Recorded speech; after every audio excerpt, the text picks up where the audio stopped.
বাড়িতে এসে দেখি নানান রকমের টক ফুলের আনাগোনা, আর যেন কয়েকদিন ধরে অনেক টক খেতে ইচ্ছে করছিল। এই মনের আশাটাও আজকে পূরণ হবে। আজকে অনেক রকমের টক ফুল দিয়ে একটা আচার বানাবো আর তৃপ্তি পুরে খাওয়া হবে। আজ কেন এমন বলছি জানো?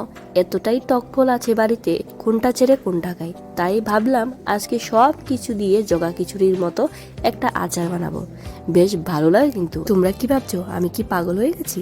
না না, আমি তোমাদেরকেও সাজেস্ট করছি, একবার বানিয়ে খেয়ে দেখো, দেখবে ভালোই লাগে। দেখো এখানে আমি কি কি দিচ্ছি তোমাদের তো বলাই হয়নি। এখানে আছে কাপরাঙ্গা, আঙ্গুর ফল, পেয়ারা, চালতা আর কাঁঠালের মুচি। এখানে ইচ্ছে করলে শীতকালীনের সবার প্রিয় ফল কুলও কিন্তু অ্যাড করা যায়। আর সবশেষে লবণ, কাঁচা লঙ্কা আর একটু গুড় দিয়ে ভালো করে মেখে দারুণ লাগে কিন্তু খেতে। আর দেখো স্নান করতে এসে স্নানের জলের মধ্যে গোলাপের পাপড়ি মিশিয়ে আজকে রোদের জলে স্নান করব। এই তো ঘন্টা দুয়েক আগে অ্যালোভেরা জেল মাখিয়েছিলাম মাথায়, এখন ভালো করে এগুলো ওয়াশ করে নেব।